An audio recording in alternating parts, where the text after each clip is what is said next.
Start with a couple of thank yous. Firstly, thank you to Mark and the NAS for inviting me. Secondly, thank you to everyone in the hazardous team who I'm kind of representing today, because without their work, their loyalty, their funds, nothing like this would be happening. And then a special thanks to Suzanne and Carol for the first two talks today, because they've kind of really set this theme for other ways of doing things to present archaeology. So what I want to talk about, get the right button, okay, is a home-built diver trail for the Warship Hazardous Prize sites. And sites is plural there deliberately, not a spelling mistake. Now, we're all familiar with virtual diver trails of one kind or another. And a lot of these have been produced, and I'm not in any way trying to dismiss the superb work that's gone into those. They have a level of technical knowledge and a level of artistic skill that I am completely inadequate to try and represent. So what we needed, or what we want to do, was to do one that we could actually do as a group ourselves that still produce what we think is a decent end product with not a single line of coding.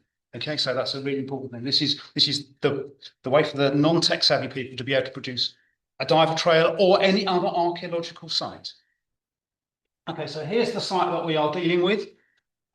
Warship Hazardous, just on the Bracklesham Bay shoreline, about 800 metres offshore.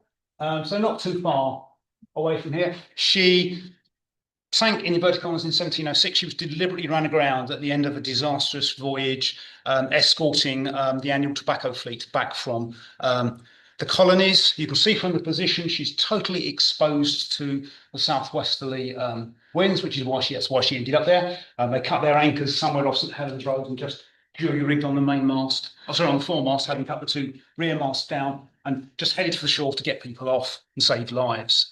So there's a reason why she ended up there. And those same conditions constrain our diving ability. She's only in sort of 6 to 8 meters of water, but we are totally dependent on having nice weather to be able to go and do it, which is why this year's been a complete write-off. Yep.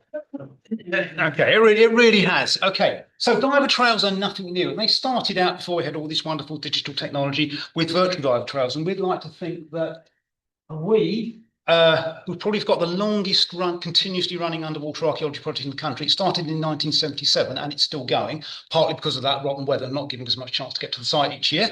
But so in 2000, with help from the local dive shop, Butchering Divers, with help from what was then the Hampshire and White Trust and Maritime Archaeology, is now MNT, and the South Eastern Marine Wildlife Trust Programme, we established the first true archaeological diver trail in the UK. It was a cable-led trail around our site with concrete sinkers. It was approximately 200 metres long around the site, and we had specific positions on there where we would have numbered floats, and the divers would go around with an underwater waterproof guidebook, which will tell them a little about not just the archaeology, but also the biology and the geology of the situation there. Now, we did this deliberately because we have got one of the best exposed archaeological wreck sites in the country, and we wanted to share that with people. We've got a duty to share that with people. So we wanted to encourage controlled access to allow visiting divers to see the wreck whilst keeping them away from the most fragile, most sensitive areas.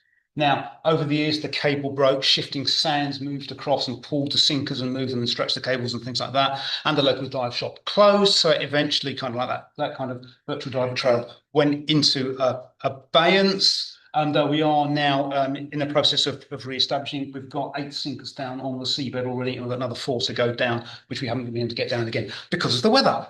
That's the way it goes. Okay, and just to give you, virtual physical diver trails are great, but they've got some limitations. There's a couple of issues with them. Firstly, if they have a physical component to them, and not all of them do, so we have sinkers and cables. Coronation's new site has staged sinkers along the site. Holland 5 and I think it's Norman's Bay, don't have any physical presence on the diver on the seabed. Divers are kind of finding their way around just with an underwater guidebook. So all of that, if you've got physical stuff there, it's got to be maintained. And secondly, your operations are very weather dependent, winds, waves, and underwater visibility, because you want to make it a good experience for your visiting divers. So this is the dive log from my first dive on the site ever. Okay, back in 2002. So I've been working on this site for over 20 years now, and I took over as licensee 2 years ago from Ian Grant, the previous licensee, who'd been doing it from 40. Okay, so I got very, very big fins to try and to follow. And as you can kind of see, my task was to go around the trail, dig the cable out of where it got buried with sand, scrub down all the numbered stations so the divers could read them. Visibility very poor, lots of biology. Couldn't really get any impression at all of the site, or even that it was a wreck site. Okay, so we don't want our visiting divers to have that experience. We want them to have a good experience. A couple of years ago, we tried with the NAS to run protected wreck days. We got blown out completely twice that year, and on the third attempt, we actually got out to site. Mark and I went down, and it was black as a coal cellar with a blindfold on. And we decided we weren't going to put divers in the water, and we came back up and we went home and had a cup of tea. Yeah, so there are limitations to physical diver sites. However brilliant your site, and of course they're only accessible to people who dive. So that's only a very small fraction of the people out there for whom this is their heritage, and we want to share that heritage with them and give them ways of doing it. So this is currently what we're dealing with. So the main site was found in 1997, and since then we have added another large number of individual discrete archaeological areas to the map. So we're not doing a diver trail of one site, we're doing a diver trail of multiple sites that are all linked together as a progressive wrecking trail of this. So in 2008, we found a single lone cannon just on exposed reef. Really just noted a GPS position for it, never went back to it. We then 2014, as a result of a geophysical survey undertaken by Wessex Archaeology at the request of Historic England, outside of the survey area, as the vessel was turning round, they caught a glimpse of something on the seabed. That turns out to be about another 10 cannon there. Then in 2019, we decided to revisit that 2008 gun, found it straight away, and then just reeled off. And I went south. And at the end of my reel line, hang on, that's a cannon. Hang on, that's another cannon. Hang on, that's another cannon. I found 4. By the end of that day, we found about another 9, and anchor grindstones as well. So another complete area of archaeology. That reburied at the end of that year. We haven't been able to see that again, but areas around it exposed, and we found other sites around there. And then we had another site between 2019 and 2014, we found in 2022, with another 2 guns and grindstones and rigging material, and a lone gun right up on the top of the sandbank there in 2022. So there's a lot of archaeology spread over the seabed, and it's impossible, even if you had diver trails that could link these, to be able to visit all of these in a single dive or a single day, notwithstanding sandbanks moving and burying stuff. Okay, so for those who can't dive, don't want to dive, get blown out, as well as a potential familiarization tool for those people about to go and visit one of these sites in reality, we've got virtual diver trails. And a lot of these have been produced. So this is a screen grab from Historic England's website. Most of them have been funded by Historic England, and they're hosted on a variety of different sort of hosting platforms: CloudTour, 3D Media, Sketchfab, all self-hosted on WordPress. And they're based either on 3D models derived from photogrammetry or completely CGI representations. And this is where that artistic skill comes in. So this is a screen grab from the Chesil Beach site. It's a 3D model from photogrammetry, but the seabed doesn't look uniformly brown. Okay, it's covered in really luxuriant, colourful biology. So that's kind of losing something. It's not very appealing. No disrespect to the people that produce this, but if you thought, oh, that's what I'm going to see on my dive site, it's not going to look, doesn't look very appealing. It's rather dark. Okay, and gloomy. Now, okay, that's what a lot of UK diving is like. Here we've got the Holland 5 and the London. 2 different approaches. One based on a really detailed 3D model of the entire submarine, and one on sort of CGI, sort of probably sketched from scratch. Superb CGI, superb artistry. I'm not knocking these in any way, something I could never hope to do. But they're all dark, they're low contrast, they're not user-friendly, especially for those people with limited vision, being able to see sort of this greeny hull against this greeny background. It doesn't always work for everyone. And there's another problem with these dive trails. These have all been professionally produced. And these are figures supplied to me by Historic England for the costs of these various different dive trails. So there's a physical dive trail component to some of these and a virtual dive trail component. And that physical trail may or may not have physical stuff on the seabed, which costs some money, but not a huge amount of money. Most of this money is going to pay someone to produce this virtual dive trail for you. And it's an awful lot of money. Okay. And we have never been approached by Historic England to say, we'd like to fund a diver trail on your site. So we didn't have that as an option, but it costs an awful lot of money to get one of these done for you. So we thought, could we do it ourselves? Okay, so the one sort of technology that has not been explored before really is to just use the photogrammetry which we get from our sites. We produce 3D models from our photogrammetry, but often we lose the color, or they're rendered without the color of what's really on the seabed. But 3D photogrammetry gives you stunning resolution. So if we zoom in on that box in there, we can see tiny little shells in it. We can see the biology. We can see the real colors of the site. We can see what the diver is actually going to see. So it's really like a real wreck diving experience. Okay, so you see the site in all its archaeological and all its biological glory, which is what this photogrammetry gives us that the other approaches don't, and it's in very high resolution. So what we decided we wanted to do was to create an interactive, self-led virtual diver tour of our different archaeological sites using photogrammetry ortho views as the primary way to present and explore these. And I have to give credit here to Dan Pascoe, who's our site archaeology, because all of the photogrammetry, all these orthos, he produced the material for. Okay, so our approach was virtual trial that linked all of our sites together. We wanted to be self-produced at reasonable cost, something that we as a group of volunteers could justify putting the money into. No programming experience needed, no coding at all. That was just going to be essential. Yeah. Capable of being built on a standard domestic PC. I'll come back to this later. Fully self-led and interactive product at the end, not you're being guided around these different positions in this way. You can go where you want on our sites. Okay, using predominantly high resolution 2D photogrammetry, the ortho, the top-down views, incorporating stills, video, and 3D models, and text information as appropriate, and critically updatable. We might go out there this next year and find yet another area of archaeology. We want to be able to add that in, and that's really quite hard to do when someone's already paid you all that money to produce a standalone product. So we want it to be updatable. So self-contained, so it works out of the box, so we don't have to rely on coding skills, complicated web arrangements and things like that.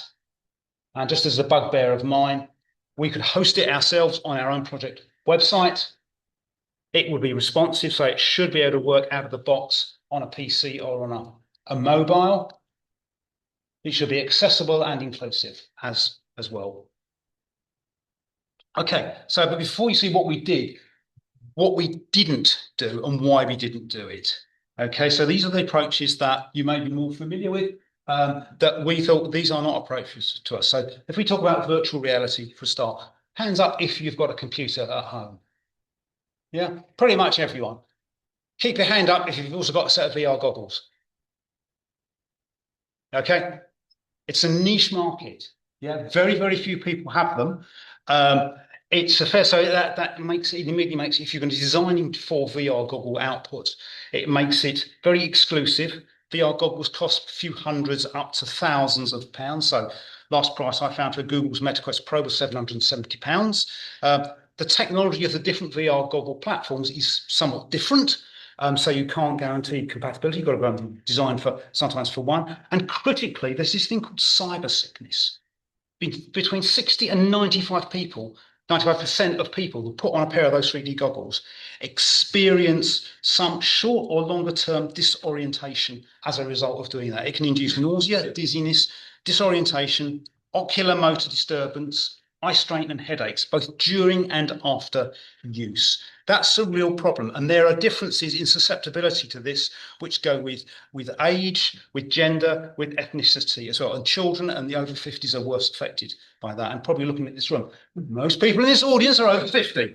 Yeah, okay, so it's not going to really work for you guys. So that's why we didn't want to do it. The other one is augmented reality, where you are in the location where your archaeology is, and you can bring up a representation of what it looked like. So it's perfect for terrestrial sites. How are we going to do it underwater? Now, I did come across this one shot of someone with an underwater tablet, and the information being fed from with relative to underwater acoustic positioning systems. I dread to think how much that was going to cost. And would we leave that on the seabed in the UK? No, it would be nicked. Yeah. So that was also not an option. So that's why we wanted our different approach.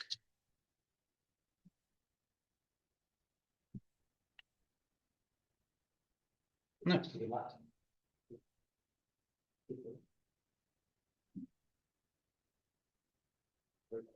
It's proven on me.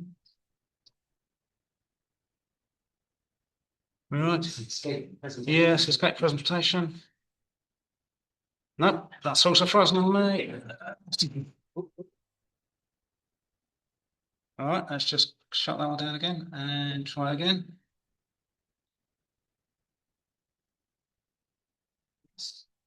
Okay, oops, go to there. Where are we?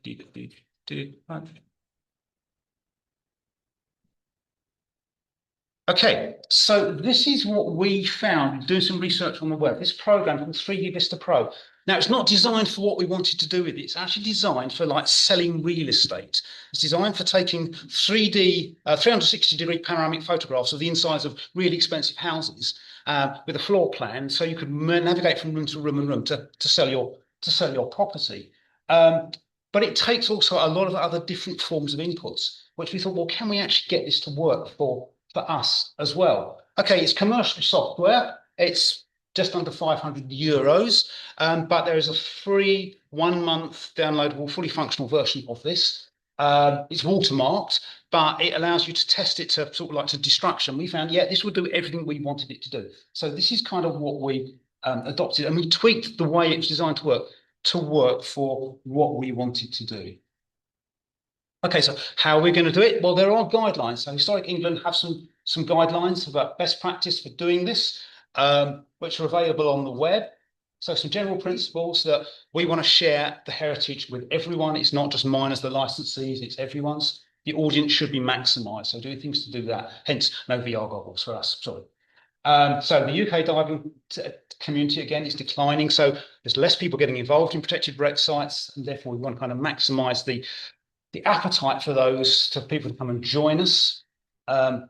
Sites should be easy to navigate, easy to access. They should be accessible for people with limited accessibility of all different kinds, and that should be designed in at the outset, not try to fit in, and ask those who have access issues what works for them. There's an asterisk there for a reason, which I'll come back to. So our principle is going to be, there's not one solution that's going to work for everyone. It's going to work better for some people than others, but trying to make it work for most people. Avoid complex fonts, small font sizes, distracting background noises, fiddly interfaces, all kind of like the logical things, really. But you want to plan these in from the start. Avoid low contrast.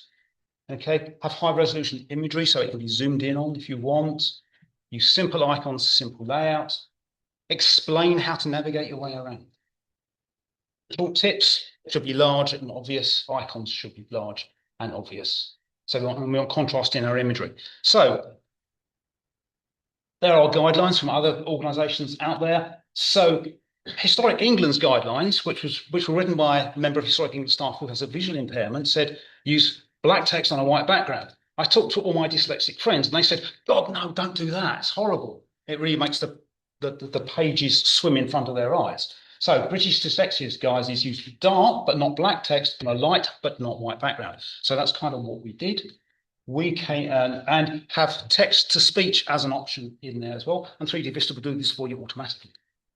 Okay, and also I didn't want cookies, because if you've got visual impairment and you've got this, you can't proceed because this tiny little, got accept these cookies button somewhere. So we wanted a cookie-free solution. as well. So these are the design colours that we chose. 3 colours, one for main text and one for headers. Gradients were going to be consistent between the dark and the light blue, and that sort of sandy yellow background. There are online tools that can help assess how contrasty this is. So this is the one that we use, and we passed everything with that colour combination, and it's not black on white. Okay. You also need to think about your site navigation and plan that in, and so think about what pages or what elements of our site do we want to include, and how are we going to navigate between them, because that's how you set your site up. There are loads of buttons and icons in there for you to choose, but again, we wanted to have nice, simple ones. So we used a free online tour and did them in a consistent style using our gradient color and nice, clear instructions on, so they're obvious what they did. So it's all still free, pretty much. And then this is a slightly weird bit about 3D Vista. So this is the kind of like the interface you get with across the top there. You've got tours, skins, which I'll come back to in a minute, panoramas, photos, videos, 3D videos, 3D models. So you can conclude all of those in there if you want them. But it's these skins. So what you have to imagine your virtual tour in this. It's like a PowerPoint slide or PowerPoint presentation where you've only got one slide, but you've got lots of different things you have to switch on and off to show them as you navigate around your site. And that's just the slightly complicated way of thinking you have to get your mindset into. So you have within a skin, you have a container, it's like an outer box, and you put things in other boxes within that, and you hide or show those depending on what you want to achieve. So the tour introduction, when you click on it on the side up here, you get a box appearing around it, a blue box appearing around it. So you can see what it is. So it's like a master one that fills the whole screen. And then you've got your introductory text, which is in a box, doesn't fill the whole screen, but you can set the sizes of this. So this is always nice, so it's stretched always to the left-hand side, always to the right-hand side. Starts 6% down from the top and ends 10% up from the bottom. So no matter what size of screen you're looking at it on, be it a tablet, a PC, or a phone, it's going to automatically adapt to that. And we've got your text in there, and you can style your text.